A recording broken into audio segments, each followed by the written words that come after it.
नमस्कार अनि हार्दिक स्वागत छ बहसको आजको यो श्रृङ्खलामा। म महेन्द्र भट्टराई। दर्शकहरू, प्रधानमन्त्री केपी शर्मा ओलीको पार्टी नेकपा एमाले चरम मतभेदमा छ। विवादको श्रृङ्खला अगाडि बढिराखेको छ। एमाले जो सर्वोच्च अदालतको नेकपा सम्बन्धमा भएको विवादका सन्दर्भमा दिएको फैसला पछाडि अस्तित्वमा फेरि आएको थियो एमाले र माओवादी पार्टी, र खास गरी नेकपा विभाजन पछाडि अबको सत्ता गठबन्धन कस्तो बन्ने भन्ने एउटा आङ्कलन गर्न थालिएको छ। चर्चाहरू सुरु भएका छन्। खास गरी प्रधानमन्त्री केपी शर्मा ओलीले नेतृत्व गर्नुभएको नेकपा एमाले जो एउटा चाहिँ विवादको चरम रूप उसमा देखिरहेको छ। दुईवटा अलग अलग समानान्तर पार्टीका रूपमा त्यहाँ अभ्यास भइरहेको छ, जसले गर्दा अरू राजनैतिक दलहरू पनि त्यो गतिविधिलाई नियालिरहेका छन्। एमाले सग्लो रहन्छ या विभाजनको शिकार बन्छ, यो कुरालाई नजिकबाट नियालिरहेका छन्। र अबको आगामी सत्ता गठबन्धन कस्तो बन्ने भन्ने विषयले एमाले भित्रको विवादले पनि एउटा चरम रूप लिएको छ। खास गरी त्योभन्दा अगाडि एमाले र माओवादी सग्लो रूपबाट नयाँ अस्तित्वमा आए पछाडि प्रधानमन्त्री केपी शर्मा ओलीको विकल्पमा अर्को जुन गठबन्धन बन्ने भनेर भनिएको छ, जसमा नेपाली कङ्ग्रेस, माओवादी केन्द्र र जनता समाजवादी पार्टी, त्यसमा पनि माओवादी र नेपाली कङ्ग्रेस लगभग प्रधानमन्त्रीका विरुद्ध गठबन्धन बनाउने सन्दर्भमा एकमत देखिएको जस्तो देखिएका छन्। तर जसपा अहिले पनि अनिर्णित बनेको छ। जनता समाजवादी पार्टी त्यो गठबन्धन निर्माणका लागि अत्यन्त एउटा की स्तरमा पुगेको छ। उसको महत्त्वपूर्ण रोल हुने अवस्था आएको छ। जनता समाजवादी पार्टीले प्रधानमन्त्रीलाई समर्थन गर्दा प्रधानमन्त्रीको सत्ता निरन्तर अगाडि बढ्ने देखिन्छ भने उसले अर्को गठबन्धनलाई समर्थन गर्यो भने नयाँ गठबन्धन बन्ने परिस्थिति छ। आज जनता समाजवादी पार्टीले गठबन्धन निर्माणका सन्दर्भमा, नयाँ सत्ता गठबन्धनका सन्दर्भमा आफ्नो आधिकारिक धारणा सार्वजनिक गर्ने गरिकन केन्द्रीय कार्य समितिको बैठक आह्वान गरेको थियो। तर एमालेमा जुन तीव्र विवाद छ त्यस हिसाबले हो अथवा आफ्नो आन्तरिक अरू कारणले ऊ बैठकै नगरेर आज उसको बैठक स्थगित भएको छ। यसले अझै नेपालमा जुन नयाँ सत्ता गठबन्धन अथवा प्रधानमन्त्रीकै सत्ता निरन्तर चल्ने के हुने भन्ने निर्क्योल निकाल्न सकिराखेको स्थिति छैन। जनता समाजवादी पार्टी, जसको महत्त्वपूर्ण भूमिका यो बेला देखिएको छ नेपालको सत्ता राजनीतिमा, अब जनता समाजवादी पार्टी खासमा कसको पक्षमा लाग्छ, यो मुख्य प्रश्नको सेरोफेरोमा रहेर म आजको बहस अगाडि बढाउने छु। यसका लागि मसँग आज हुनुहुन्छ जसपाका एकजना वरिष्ठ नेता, पूर्व मन्त्री महेन्द्र राई यादव। यहाँलाई धेरै धेरै स्वागत छ हाम्रो कार्यक्रममा। सन्चै हुनुहुन्छ? ठिक छ, ठिक छ। अहिले धेरै पछि भेटघाट भयो। एउटा महत्त्वपूर्ण सन्दर्भ के भने जनता समाजवादी पार्टी चाहिँ आज यस्तो रोलमा आइपुगेको छ कि तपाईँले जसलाई समर्थन गर्यो त्यसको सरकार बन्ने परिस्थिति छ। कसलाई समर्थन गर्ने योजना बनाइराख्नु भएको छ, निरन्तर छलफलमा हुनुहुन्छ। राजनीतिमा चाहिँ समयमा निर्णय दिनु भएन भने मुलुक अकर्मण्यताको शिकार बन्छ नि, होइन? अहिलेसम्म किन ढिला गरे? होइन, अब जनता समाजवादी पार्टी भनेको पार्टीको कार्य समितिको बैठकबाट, होइन, कार्यकारिणीको समितिको बैठकबाट हाम्रो आधिकारिक धारणा आउँछ। तर जनता समाजवादी पार्टी नेपाली जनतालाई, होइन, एउटा वैकल्पिक शक्ति निर्माणको प्रक्रियामा देशमा सबैले पहिचान र अधिकारका मुद्दा छोडेका र यी अधिकारलाई प्राप्तिको आन्दोलनमा, सङ्घर्षमा जनता पार्टी निर्माण भएको हो। र अहिलेको वर्तमान परिस्थितिमा यो देशमा 2/3 बहुमतको सरकार चलाउन सकेन, असफल भयो। र जनता समाजवादी पार्टी मुद्दा आधारित पार्टी हो र खास गरिकन हामीले विगतमा पनि यो सरकारलाई, कम्युनिस्ट पार्टीको सरकारलाई हामीले 1 वर्ष समर्थन दियौँ। किन दियौँ भने यसको मुख्य कारण के रहेको छ भने कि विगतमा संविधान संशोधन हाम्रो मुख्य माग थियो। त्यति बेला काङ्ग्रेस र माओवादीले मतदान गरे, हामी दुईटै दल, समाजवादी दल र त्यति बेलाका राष्ट्रिय जनता पार्टीलाई मतदान गऱ्यौँ। एमालेको कारणले संविधान संशोधन भएन। त्यस कारणले यो चुनावपछि एमालेको बढी मत आयो र हामीलाई एउटा आशा के पलायो भने अब मुलुकको समस्या हल हुन्छ, संविधान संशोधन हुन्छ र सर्वसम्मति स्वीकार हुन्छ, सर्वस्वीकार संविधान बनाऊ भने यो सबै पार्टीले फेरि उठाउँदै आएको हो। र विगतको चुनावमा सबै पार्टीहरूले संविधान संशोधन गर्नुपर्छ भन्ने सबैको घोषणापत्रकै एजेन्डा हो। र हामीलाई जनताको मतबाट यत्रो मत ल्याएर बनाएको कम्युनिस्ट पार्टी सरकारले गर्ला, तिनीहरू माओवादी पनि छन्, प्रचण्डजी पनि त्यही छन्। त्यस कारणले हामीले समर्थन दियौँ, एक वर्षसम्म बाटो हेऱ्यौँ र हाम्रो मुद्दा भनेको खास गरिकन संविधान संशोधन नै हो। त्यो एक वर्षसम्म तत्कालीन सरकारले कुनै सुनवाई गरेन। दोस्रो लागेको प्रतिवेदन सार्वजनिक भएन, जसको लागि हामीले संसदमा तपाईको मुद्दामा म फेरि आउँछु। मैले के भन्नु खोजेँ भने तपाईले मुद्दा आधारित पार्टी हो भनेर जुन तपाईले भन्नुभयो नि, तर विगतका पृष्ठभूमिलाई अध्ययन गर्ने हो। तपाईहरुको ट्र्याक रेकर्ड भन्छ नि, कुनै पनि व्यक्तिको, पार्टीको, संस्थाको, तपाईहरुको ट्र्याक रेकर्ड हेर्दा मुद्दा आधारित पार्टी भन्दा पनि सत्ता आधारित पार्टीको पहिचान तपाईहरुले बनाउनु भएको छ कि यो बेला सत्ता तपाईको ढोकैमै आएको छ, तर तपाई चाहिँ बडा वेट गरिराख्नु भएको छ, भलादिम बनिराख्नु भएको छ। हैन, तपाईलाई यो पटक किन हतारो भएन भन्नु खोजेँ। सत्तामा ढोकाएन, विगतमा पनि त्यही भन्दै थियौँ कि कम्युनिस्ट पार्टीको सरकारले हामीले आह्वान गरेर सरकारमा आउनुस्, हामी मुद्दा समाधान गर्छौँ। तपाईँको माग माननीय रेशम चौधरी लगायत, माननीय हरिनारायण रौनियार लगायत अन्य जुन हाम्रो जेलमा परेका साथीहरू सबै छोड्छु भनेर भन्नुभएको थियो, तर हामीले समर्थन दियौँ। हरिनारायण रौनियार भने चाहिँ त उहाँ त के माननीय हो, भ्रष्टाचारको मुद्दा लागेको छैन। हैन, मुद्दा जे लागे पनि माननीय त हो। होइन, यो कुरा ठिक हो, तर सुन्नुस् न, तपाईले एउटा सन्दर्भ ल्याउनु भयो। सुन्नु, मुद्दा लागेको हो, कानुनबाट चाँडै होस्। कानुन राज्यमा कानुनको मान्यता हामी दिन्छौँ, अनि त्यसमा केही छैन, त्यो एउटा मान्य हो।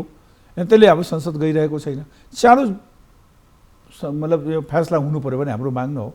जे हुन्छ, दोषी हो भने दोषीमाथि कारबाही हुन्छ, भएन भने निर्दोष मान्छेले फसाएर के हुन्छ। त्यस कारणले मैले चाहिँ तपाईको मुद्दाका सन्दर्भमा हाम्रो यो समयमा गहन तपाईसँग मुद्दा हैन, तर मैले पहिलो प्रश्न गरेको प्रश्न के हो भने हामी मुद्दा आधारित पार्टी हौँ, हाम्रो मुद्दाको समाधान हुनु पर्यो। विगतमा पनि हामीसँग धोका दिएको, अहिले रूप बदल्नु भएको, पहिला त तपाईहरु सत्ता आधारित पार्टी हो। हैन, सत्ता होइन नि, हामीले सत्तामा गएन नि, हाम्रो यो पटक जानु भएन, किनभने समाजवादी पार्टी जो आफै 2/3 नजिक थियो, जहाँ संघीय समाजवादी पार्टी सरकारमा गयो, त्यति बेलाको संघीय समाजवादी पार्टी उपेन्द्र यादवले नेतृत्व गर्नुभएको पार्टी, अनि तपाईहरु त अनि एउटा यसो सिनको 1-2 जना मन्त्री हुनलाई किन जानुहुन्थ्यो? त्यो जानु भएन नि। त्यो समाजवादी पार्टीले 2 बुँदे सम्झौता गरेर संविधान संशोधन गर्छु भने यही सरकारले गरेको, कम्युनिस्ट पार्टीले गरेर 18 महिनापछि फर्किनु भयो। यसपालि हाम्रो जनता समाजवादी पार्टी निर्माण हुँदाखेरि हामीले मुद्दा हाम्रो प्राथमिकता हो, सत्ता हाम्रो प्राथमिकता होइन। त्यसकारणले मुद्दा कसरी हल हुन्छ यसको लागि होइन हामीले वातावरण बनाउन खोजिरहेका छौँ। यहाँ अब काङ्ग्रेसले मतै हालेको, माओवादीले मतै हालेको र हामीले मतै हालेका हौँ। यतिले पनि संविधान संशोधन नहुने मुद्दा जसले सम्बोधन गर्छ त्यसलाई समर्थन गर्ने भनेर पर्खिराख्नु भएको तपाईको मुद्दामा हाम्रो अस्पष्ट छ। त्यहाँ पनि हैन, मुद्दा त ठीक छ, स्पष्ट छ, जसलाई पनि होइन नि, जसलाई पनि, किन विगतमा संविधान संशोधन एमाले मतै हालेन।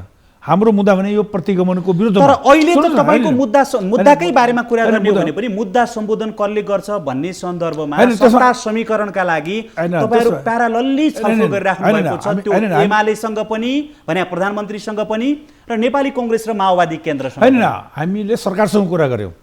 अहिले एमाले त दुईटा एमाले भएको छ। हैन, एमाले दुईटा भइसकेका छैन। हैन, एमालेमा दुईटा धार देखिएको छ। हैन, को अधिकारिता त पछिको कुरा हो। हामीले सरकारसँग कुरा गर्यौं, हामीले नेपाली कांग्रेससँग कुरा गर्यौं, हामीले माओवादी केन्द्रसँग कुरा गर्यौं र हामीले गर्दाखेरि यो अदालतले प्रतिगमनलाई सच्याइदिएको हो, यो संविधानलाई रक्षा गरिदिएको हो र त्यसपछि यो 2 वर्ष चाहिँ संसद चल्नुपर्छ भने मान्यताको आधारमा अहिले पनि यो वर्तमान सरकारले चाहिँ यो अहिले पनि चुनाव गर्नुपर्छ भन्दाखेरि हाम्रो अस्पष्ट पार्टीको निर्णय त आउने नै छ। तर धारणा भनेको के हो भने नेपाली कांग्रेस यस देशको लागि के अरे प्रतिगमनको लागि सडकमा खडा भए, हामीले सबभन्दा पहिले खडा भयौँ र माओवादीले खडा भए। 3टा शक्ति हो। त्यति बेलाको अब एउटा स्थिति थियो। अहिले एमालेको जुन एउटा गुट छ त्यो गुट उतै थियो, आन्दोलनमै थियो। ठुलो जनमत भयो र नेपाली जनतामा सबै क्षेत्रबाट, बौद्धिक क्षेत्रबाट हैन, अब सबै कलाकार क्षेत्र, सबै क्षेत्रबाट सबैले यो लोकतन्त्रको रक्षा गर्नु पर्यो, भएको उपलब्धि संविधानलाई रक्षा गर्नु पर्यो र हामीले यो संविधान रक्षाको लागि पनि हामीले आयौँ। त्यसकारण अहिले बन्ने समीकरण भनेको हाम्रो पार्टीले मुद्दाको बारेमा हैन छलफल अगाडि बढिरहेको छ। हामीले सबै पार्टीसँग कुरा गर्यौँ, हैन, सरकारसँग पनि यो रेशममान्य चौधरी तपाईँले छोड्नु भएन, हैन, यो अदालती कुरा पनि हो। त्यसकारण यी सबै सवालमा हाम्रो छलफल सबैसँग जारी छ। तर सम्भावना भनेको प्रतिगमन विरुद्धमा सडकमा लाग्ने शक्तिहरू, सडकमा सङ्घर्ष गर्ने शक्तिसँग नै जनता समाजवादी पार्टीको हैन बढी सम्भावना हुन्छ कि त्यही गठबन्धन भन्ने सम्भावना बढी हुन्छ। यो त तपाईँको अब तपाईँले भन्नुभयो तपाईँका राजनीतिक मुद्दा भए, किनभने नेपालको राजनीतिमा भनिने र गरिने कुराहरू फरक फरक हुन्छन्। अहिले पनि तपाईँहरूले जुन राजनीतिक रूपबाट जुन आफ्नो स्पष्ट धारणा हो भनेर भन्नुभयो नि, यदि त्यस्तै स्पष्ट धारणा थियो भने त आजसम्म माओवादी केन्द्र, नेपाली कङ्ग्रेस र तपाईँहरूको सग्लो पार्टीको एउटा गठबन्धन बनेर प्रधानमन्त्रीका विरुद्धमा अविश्वासको प्रस्ताव अथवा उहाँलाई विश्वासको मत लिनुपर्ने बाध्यकारी अवस्था सिर्जना भइसक्यो होला। तर यहाँ के देखिन्छ भने तपाईँहरू प्रधानमन्त्रीले नेतृत्व गर्नुभएको पार्टी या प्रधानमन्त्रीसँग पनि प्यारालली छलफलमा हुनुहुन्छ र प्रधानमन्त्रीका लागि पार्टी फोड्न पनि तयार भइरह्यो भन्ने सन्देशहरू पनि बाहिर सार्वजनिक भएका छन् र माओवादीसँग र कङ्ग्रेससँग पनि तपाईँहरूको प्यारालल छलफल चलिरहेको छ। भनेको मतलब कता ठुलो भाग पाउने त्यतै तपाईँको चाहिँ पल्लातिर त्यतै भारी हुने हो कि त्यतैतिर तपाईँहरू लाग्ने हो? जनता समाजवादी पार्टी भनेको मुद्दाको लागि हो। पहिले मुद्दाको हाम्रो भनिसक्नु, त्यस कारणले हाम्रो सत्ता प्रभुता होइन, हामी यसपालि मुद्दालाई गर्ने, किनकि नेपाली जनतासँग मत लिएर हामीले संविधान संशोधनका लागि आएको छ। यादवजी एउटा कुरा भनौँ, यदि मुद्दा सम्बोधन तपाईँको हुने भयो भने तपाईँ जुन गठबन्धनमा जानु हुन्छ त्यो गठबन्धनलाई बाहिरै बसेर समर्थन गर्न सक्नुहुन्छ त? तपाईँ सत्ता प्राथमिकता होइन भनेर भने हो यही हुन्छ। त्यो त कसरी सम्भव होला? विगतमा पनि 2 वर्ष सरकारमा जान पाउने परिस्थिति बनिसकेको छ। सरकारमा सुन्नुहोस्, सरकारमा विगतमा हामी जाँदै गयौँ होइन, त्यति बेलाको परिणाम हामीले बुझेका हौँ। अहिले जनता समाजवादी पार्टी भनेको सरकारमा जानको लागि तपाईँले मात्रै माग्नु भएको छैन। हामीले सरकार 2 नम्बर प्रदेशमा सरकार बनाउने, दोस्रो भनेको संविधान संशोधनको लागि जुन छ नि सडकदेखि सदनसम्म हाम्रो हो। जनताको म्यान्डेट यो हो। जनताको म्यान्डेट हामीलाई कहाँ छ सरकारमा? यो 32वटा सङ्ख्या लिएर हामीले सरकारमा जान मिल्छ? होइन नि, अहिले त तपाईँ अब जनताको म्यान्डेट होइन, जनताको एक प्रकारको म्यान्डेट त भइसक्यो। अब चाहिँ तपाईँ सत्तामा जानुपर्ने अपरिहार्य आवश्यकता भइसक्यो संसदभित्रको गठबन्धनले। होइन, हामी निकास दिन्छौँ देशलाई, हामी देशलाई अनिर्णयको बन्दी बनाउँदैनौँ। हामी सत्तामा नगए पनि हामी सरकारलाई जो प्रतिगमन विरोधका शक्तिहरूको बिचमा हाम्रो एउटा छलफल हुन्छ, हाम्रो पार्टीको आधिकारिक निर्णय हुन्छ, त्यसपछि यो प्रक्रिया अगाडि बढ्छ। फेरि यो सन्दर्भ जोड्नेछु। महेन्द्र राय यादव, जनता समाजवादी पार्टीका एकजना वरिष्ठ नेता, पूर्व मन्त्री, हाम्रो आजको कार्यक्रममा हामीसँग हुनुहुन्छ। खास गरी जनता समाजवादी पार्टीले अबको सत्ता गठबन्धनमा कसलाई समर्थन गर्छ? किनभने जनता समाजवादी पार्टीको समर्थन आजको दिनमा अत्यन्तै महत्त्वपूर्ण बनेर आएको छ नयाँ सत्ता गठबन्धनका लागि। फेरि यो सन्दर्भ जोड्नेछु, बेला भएको छ छोटो विश्रामको। विश्रामपछि पुनः हार्दिक स्वागत छ। बहसको आजको यो श्रृङ्खलामा जनता समाजवादी पार्टीका नेता महेन्द्र राय यादवसँग हामी जोडिरहेका छौँ। उहाँसँग जनता समाजवादी पार्टीको आगामी रणनीतिका सन्दर्भमा केन्द्रित भएर कुराकानी गरिरहेका छौँ। पुनः स्वागत छ यहाँलाई हाम्रो कार्यक्रममा। धन्यवाद। अहिलेसम्म निरन्तर पार्टीहरूसँग छलफल तपाईँको चलिराखेको छ। अघि यहाँले मुद्दाका सन्दर्भमा कुरा गर्दा प्रधानमन्त्रीले संसद विघटन गर्ने कदमलाई हामीले प्रतिगमन भन्यौँ, कङ्ग्रेसले भन्यो, माओवादी केन्द्रले भन्यो। त्यसो भएका कारणले त्यो उहाँहरूसँगै हाम्रो गठबन्धन बन्न सक्छ भन्ने सङ्केत यहाँले दिनुभयो। यहाँले व्यक्तिगत रूपबाट त्यसो भने पनि तपाईँको पार्टीमा सत्ता गठबन्धन बनाउने सन्दर्भमा तीव्र मतभेद भएको र त्यसका लागि तपाईँको पार्टी फुट्न सक्ने सम्भावना पनि मान्छेहरूले विश्लेषण गरिरहेका छन्। खास गरी महन्त ठाकुर, राजेन्द्र महतो लगायतका नेताहरू प्रधानमन्त्री केपी शर्मा ओलीकै सत्ता निरन्तरताका लागि छलफल गरिरहेको जस्तो देखिन्छ। अब पूर्व प्रधानमन्त्री बाबुराम भट्टराई र त्यस पछाडि तपाईँको चाहिँ के भने उपेन्द्र यादव जस्ता नेताहरू चाहिँ प्रधानमन्त्रीलाई बहिर्गमन गराउने पक्षमा रहेको देखिन्छ। तपाईँ पनि आज त्यस्तै पक्षमा देखिनुभयो। खास के हो जनताले जान्न चाहिरहेको परिस्थिति हो कि यो? होइन, अस्ति भर्खरै हाम्रो अब केही साथीहरू जानुभएको थियो र प्रधानमन्त्रीसँग स्पष्ट राख्न हाम्रो मुद्दा नै प्राथमिकता हो, सत्ता हाम्रो प्राथमिकता होइन। र त्यही प्रकारको हामी होइन, हाम्रो दलको बैठकमा अनौपचारिक बैठक बस्यो र 12 जना सांसदहरूले उहाँहरूले पनि त्यही लेख्नुभयो कि हामीलाई यो सरकारसँग सत्तामा जानु छैन। जम्मा 32 जना सांसद छन्, 12 जना अनौपचारिक बस्नुभयो, एउटा स्टेटमेन्ट दिनुभयो। त्यो आएको मिडियामै आएको हो। भन्दाखेरि सत्ता साझेदारी भनेको यो प्रतिगमन शक्तिहरू जुन छ नि त्यसको विरुद्धमा हामीले सङ्घर्ष गऱ्यौँ, आन्दोलन गऱ्यौँ। कसरी जान सक्छ नि? हाम्रो सांसदले बोलिसकेको छ। त्यसकारण सत्ता प्राथमिकता होइन। त्यसो भए प्रधानमन्त्रीसँग सुन्नुहोस् न, निरन्तर यही सत्ता गठबन्धनका लागि निरन्तर छलफल चलिरहेको छ। तपाईँहरूले चाहिँ के भने कार्यदल समेत बनाउनु भयो। अनि कार्यदल कहाँ बनेको छ र? छैन कार्यदल बनेको, कार्यदल बनेकै छैन। तपाईँको पार्टीका अध्यक्ष महन्त ठाकुरले बनाएको के? होइन, नसुन, कार्यदल बन्छ भने दुईटा पार्टीको अध्यक्ष भने उसको स्टेटमेन्ट हुन्छ, उसले हस्ताक्षर गरिदिनु पर्यो, उसको टिआर हुन्छ। त्यसरी कार्यालय बनाएर भेट्न जानुभयो, कसैले भन्दै यो त्यो भन्यो, त्यो बन्यो, त्यसै गयो। त्यसको कुनै होइन, प्रधानमन्त्रीका तर्फबाट पनि तपाईँहरूसँग अगाडि बढ्नका लागि हामीलाई थाहा छैन। समिति बनाइएको छ, तपाईँहरूको तर्फबाट पनि समितिको नाम घोषणा गरिएको थियो। कुनै समिति बनेको छैन, कुनै समिति छैन। होइन, अब बाहिर आएका सूचनालाई मान्ने हो भने त हेर्नुहोस् है, तपाईँको पार्टीमा प्रधानमन्त्रीलाई समर्थन गर्ने सन्दर्भमा एकमत भएन भने पार्टी विभाजन गरेर पनि तपाईँको सत्तालाई निरन्तरता दिन हामी तयार छौँ भनेर तपाईँको पार्टीको एउटा हिस्साले बताइसकेको, सायद तपाईँ पनि त्यसमा हो भन्ने सूचनाहरू छन्। सूचना तपाईँलाई होला। हाम्रो पार्टी फुट्दैन। नम्बर 1, हामी जनताको अधिकार र पहिचानको लागि आएका हौँ। सत्ता हाम्रो पहिले पनि भनेको हो, त्यस कारणले हाम्रो पार्टी फुट्दैन। कुनै प्रकारको समिति बनेको छैन।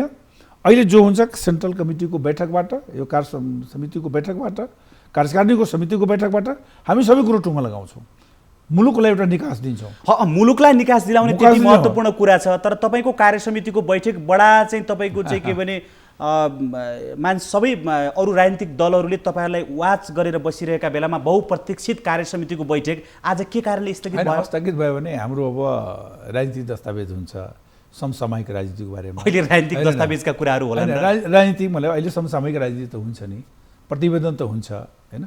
ती प्रतिवेदनमा केही कुराहरू हामीलाई समय पुगेन, अलि अभाव भयो, त्यसको लागि स्थगित गरिएको। हामी फेरि छलफल चाँडै चाहिँ निरन्तर यहाँले मुद्दा आधारित हो, सत्ता हाम्रो प्राथमिकता छैन भनेर भनिराख्नु भएको छ। तर मुलुकको राजनीतिक समीकरणले अथवा परिस्थितिले के भनिरहेको छ भने सत्ता तपाईँको दैलोमा आइसक्यो।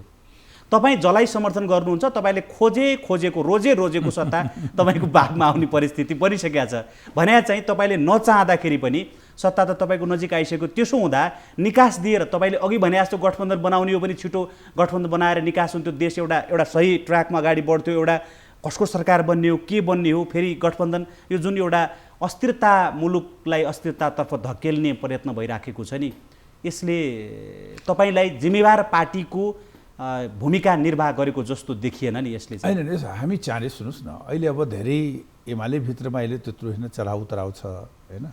हामी भित्रमा पनि बैठकबाट एउटा निर्णय गर्छौँ, हामी पार्टीको निर्णय हुन्छ, निकास हामीले देशलाई दिन्छौँ। दोस्रो कुरा चाहिँ सत्ता हाम्रो घर दैलोमा जुन भन्नुभयो नि, विगतमा हामीले सत्ता घर दैलोमा छोडेको हो नि त। योभन्दा पहिले पनि घर दैलोमा आएको थियो, अहिलेको जसरी आएको छैन। अहिले त तपाईहरु एकदम घर दैलोमा आयो, हामीले त्यो सरकार महत्त्वपूर्ण भूमिकामा हुनुहुन्छ। अहिले सत्ता बनाउने र गिराउने महत्त्वपूर्ण भूमिकामा, यसअगाडि तपाईँको यस्तो भूमिका थिएन। तपाईँले समर्थन गर्ने र सत्तामा केही सिट सहभागिता जनाउने आफ्नो ठाउँमा छ, तर तपाईँहरू निर्णायक हुनुहुन्थ्यो कि अहिले त निर्णायक हुनुहुन्छ नि। त्यसै कारणले विगतमा यो देशमा कम्युनिस्ट पार्टीको सरकार चलाउन सकेन, असफल भयो, चलिरहेछ है अहिलेसम्म त। असफलै भयो, असफलै छ त्यो सरकार। 2/3 केही सरकारलाई निरन्तरता दिन तपाईँहरू कहाँ थाप्न जान खोज्दै हुनुहुन्छ? सुन्नु, हामी थाप्न गएको होइन नि, सरकारसित त कुरा त गर्नु पर्यो। कहिले नगर्ने यो संयोग हो कि भनौँ न तपाईँको? अब होइन, संयोग केही होइन नि, बाघ कराउनु र बाख्रा हराउनु एकैचोटि हुन्छ भने संयोग मात्रै हो र? मैले तपाईँलाई अहिले भने नि, कुनै आधिकारिक वार्ता कमिटी बनेको छैन, कुनै आधिकारिक छैन। कहाँ कसले के वार्ता गर्छ भने त्यत्रो देशमा होइन, त्यसको कुनै के महत्त्व रहन्छ? त्यस कारणले मूल सवाल के हो भने हामी बैठकबाट टुङ्गो लगाउँछौँ, देशको निकास निकाल्छौँ, सत्ता प्राथमिकता होइन। र हामी तर पाउँदा नलिने भन्ने कुरा छैन। सुन्नु, पाउँदा त विगतमा पनि पाएको, अहिले पनि पाइन्छ। तर के हो भने हामी के चाहन्छौँ भने अहिले हाम्रो जुन वैकल्पिक शक्ति निर्माण गर्ने हो भने हामी त्यो अभियानमा छौँ। यो नेपाली कङ्ग्रेस माओवादी केन्द्रसँग तपाईँ जस्तो सबै हामीले प्रतिगमन हो, प्रधानमन्त्रीको कदम भन्या भएर प्रधानमन्त्रीलाई समर्थन गर्दैनौँ, उहाँहरूसँग हाम्रो एकता हुन्छ अथवा समीकरण हुन्छ जुन भनिराख्नु भएको छ, त्यो तपाईँको भनाइ हो अथवा तपाईँको पार्टीका 70% सांसदको भनाइ हो? होइन, यो त पार्टीको भनाइ भन्दा पनि त्यो आधिकारिक बैठकबाट निर्णय हुन्छ। तर पार्टीका सबै नेताहरू खाडिएका, आन्दोलनमा गएका, सङ्घर्ष गरेका र संविधानलाई रक्षा गर्नको लागि र सर्वोच्चले फैसला गरेका, संविधानलाई बचाइदिएको, त्यस कारणले यो लोकतन्त्रलाई बचाउनको लागि, यो संविधानमा सङ्घीय लोकतान्त्रिक गणतन्त्र भएका उपलब्धिहरूलाई संस्थागत गर्नको लागि पनि नेपाली जनताले 240 वर्षको इतिहासमा सबभन्दा ठुलो प्राप्ति गरेको छ। यो संविधानलाई, संहितालाई, गणतन्त्रलाई, यी सबैलाई बचाउनको लागि पनि हामीले यी डेमोक्रेटिक शक्तिहरू होइन, जसले यो आन्दोलनमा होइन संविधान बचाउनको लागि गरे भने हाम्रो मित्र शक्ति त्यहाँ हो। सबै कुरामा हाम्रो मिल्दैन, तर लोकतन्त्रको बचाउनको लागि, संविधान बचाउनको लागि आज पनि तपाईँले गर्ने निर्णय, एमाले भित्र जुन तीव्र विवाद छ, एमाले पार्टी फुटको सङ्घारमा डिलमा पुगेका कारणले गर्दा एमाले पार्टी फुटिहाल्यो भने फेरि हाम्रो निर्णयको औचित्य हुँदैन भनेर पर्खेको हो भनेर मान्छेले बुझिरहेका छन् नि। अब एमाले पार्टीभित्रमा कुनै पार्टीको आन्तरिक सवाल त्यसमा हामीले केही भन्नु छैन। होइन, तर तपाईँको निर्णय त एमालेको निर्णयलाई होइन, वाच गरेर मात्रै अथवा हेरेर मात्रै गर्ने भन्ने हिसाबले त आज स्थगित भयो तपाईँहरूको। त्यस्तो छैन। कुनै पार्टी फुटोस् त्यसपछि हामी जाउँला खाउँला भनेर त्यस्तो छैन। होइन, जाउँला खाउँला भन्दाखेरिमा पनि एमाले पार्टी विभाजन भयो अथवा त्यहाँ झन्सिरा पर्यो भने त तपाईँहरू आजको दिन जस्तो निर्णायक हुनुहुन्न। हेर्नुहोस्, होइन, एमाले पार्टी फुट्नु नफुट्नु उहाँहरूको आन्तरिक मामला हो। अर्को एउटा महत्त्वपूर्ण कुरा के भने तपाईँको पार्टी आजको दिनमा सत्ता समीकरणको सहयात्री हुने हो अथवा सत्ता समीकरणको नेतृत्व नै गर्न तयार भएको हो। किनभने तपाईँहरूका नेताले भन्नुभएको छ कि हामी के जहिले अरूलाई समर्थन गर्न जन्मिएका हौँ र भनेर भन्नुभएको छ भने अहिले निर्णायक भएको बेलामा प्रधानमन्त्री पाउन सक्ने परिस्थिति छ, यसलाई हामीले लिहालौँ भन्ने पनि भएको कि यसो छ कि यो देशमा कम्युनिस्ट पार्टीहरूले राजनीति स्थिरता दिन सकेन। कङ्ग्रेसले धेरै लामो समय देश बनाउन सकेन। हामी एउटा वैकल्पिक शक्ति हौँ। हामी पनि परीक्षामा छौँ। हामी पनि नेपाली जनताको विश्वास र भरोसाको होइन पार्टी हामी हौँ। सबैलाई नगरेको पार्टीहरूले छोडेका सबै काम हामीले गर्नुपर्ने हुन्छ। मुलुक चलाउने हाम्रो पार्टीमा क्षमता छ, त्यस प्रकारको नेतृत्व पनि हो। तर अहिले त्यो बेला भएको छैन। किन भएको छैन भने हाम्रो यी मागहरू पुरा गराउनको लागि दलहरूको बिचमा सहमति चाहिन्छ। नम्बर 1 कुरा हो संविधान संशोधन, यी रिहाईका कुराहरू, जेलमा भएका, झुट्टा मुद्दामा परेका, लाल आयोगको प्रतिवेदन यो सरकारले त सार्वजनिक गर्न सकेन भने कसरी विश्वास गर्ने? सत्ता हाम्रो लागि ठुला कुरा हो कि अब त्यो लाल आयोगको प्रतिवेदन सार्वजनिक भयो भने मलाई लाग्छ त्यसमा के छ, त्यसमा हाम्रो नेताहरू झुट्टा मुद्दा लागेको सबै छुट्छ कि होइन? के छ त्यो किन नगर्ने? अनि यो सरकारको आज 1 वर्ष भइसक्यो। के भन्नु भने हामी अध्ययन गरेर संसदमा रेकर्ड छ होइन, हामी अध्ययन गरेर हामी सार्वजनिक गर्छौँ, किन नगरेको? सरकारले किन बनाउँछ आयोगहरू? अनि यो प्रकारको सरकारको चरित्र भयो भने यो प्रकारको नेपाली जनतालाई कति समय नै धोका दिने, कति समय नेपाली जनतालाई झुक्याउने? त्यसकारण हामी के चाहन्छौँ भने पार्टी भनेको, सरकार भनेको जनताप्रति उत्तरदायित्व, देशप्रति उत्तरदायित्व, राष्ट्रप्रति उत्तरदायित्व। त्यसकारणले सरकार हाम्रो प्राथमिकता होइन। हामी कुन नैतिकताले हेर्ने? जेलमा एउटा सांसद बस्छ, हामी सरकारमा जान्छौँ, भोलि जनतालाई जवाबदारी दिने किन? जेलमा बसेको सांसदका सन्दर्भमा जुन तपाईँले कुरा उठाउनु भने 2 जना सांसदको नाम लिनुभयो, रेशम चौधरी र हरिनारायण रौनियार। अब रेशम चौधरी जेलमा हुनुहुन्छ होइन, हरिनारायण रौनियार चाहिँ धरोटीमा छुट्नु भएको छ भने उहाँहरूको एउटाको चाहिँ फौजदारी सम्बन्धी के अरे ज्यानमारा सम्बन्धी मुद्दा छ, जसलाई चाहिँ 2वटा लेभलको अदालतले उहाँलाई चाहिँ दोषी ठहर गरिसकेको छ। अदालती प्रोसेसमा यो गइसकेको छ। अर्को तपाईँले लिनुभएको रौनियारजीको सन्दर्भ त भ्रष्टाचार सम्बन्धी मुद्दा हो। अब यी मुद्दाहरूलाई राजनीतिसँग कसरी जोड्ने? यो देशमा कानुनी राज हुन्छ। अदालतले जुन फैसला गर्यो अदालतको प्रक्रियाबाट होस्, त्यसमा हामीले केही छैन। अदालतको निर्णयलाई हामी सम्मान गर्छौँ। हरिनारायण हाम्रो मान्य हो, हामी सरकारमा जान आँटेको, सरकारमा जान लागेको, अनि मान्यहरूले चाहिँ मुद्दामा छोडेर जान मिल्छ? होइन, अब राज्यको कानुन विपरीत गएका मान्छेहरूका सन्दर्भमा तपाईको माननीय हो भन्दैमा तपाईँ सरकारमा जान लाग्नुभयो भन्दैमा तपाईँको छोडिदिने त उसलाई कानुनी कारबाही होस्, त्यो हामी भन्नु केही छैन।